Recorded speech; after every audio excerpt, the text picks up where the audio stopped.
बहुत समय पहले की बात है। भारत के मध्य हिस्से में एक महान सम्राट राज करते थे, जिनका नाम था राजा भोज। राजा भोज सिर्फ नाम के राजा नहीं थे, वे न्याय, ज्ञान और सेवा के प्रतीक थे।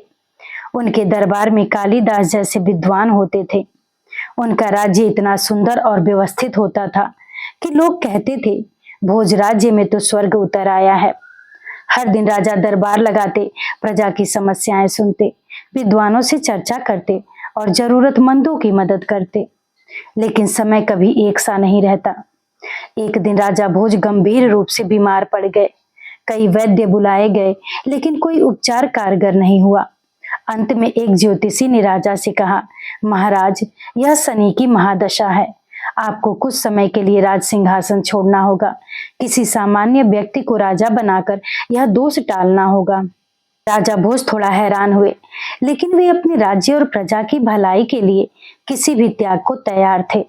उन्होंने कहा, अगर इससे मेरे राज्य का भला होता है तो मैं तैयार हूँ। फिर पूरे राज्य में एक ऐसा सामान्य व्यक्ति ढूंढा गया जो राजा बन सके, और चुना गया गंगू तेली। गंगू पेशे से तेल निकालने का काम करता था, एकदम साधारण व्यक्ति। लेकिन जैसे ही उसे ताज मिला, जैसे ही वो सिंहासन पर बैठा, वो बदल गया।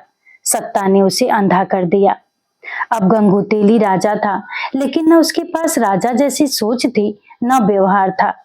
उसने सबसे पहले भोज के बनाए हुए सारे नियम बदल दिए। दरबार से विद्वानों को निकाल दिया, कर बढ़ा दिए, प्रजा पर अत्याचार शुरू कर दिए। जो राज्य पहले सुखद था, अब पीड़ा का घर बन गया।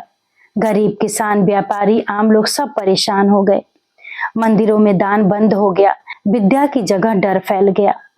कुछ साहसी लोग राजा भोज से मिलने उनकी कुटिया तक पहुंचे, जो अब जंगल के पास एक साधारण जीवन जी रहे थे।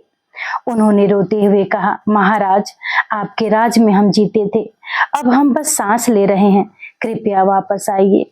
राजा भोज की आंखें नम हो गईं। उन्होंने निर्णय लिया, अब समय आ गया है कि अन्याय को समाप्त किया जाए।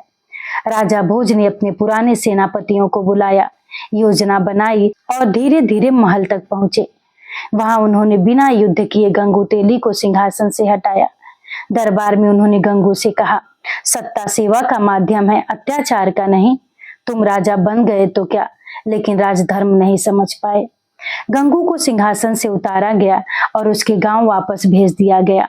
वहां उसका जीवन तन्हाई और पश्चाताप में बीत गया।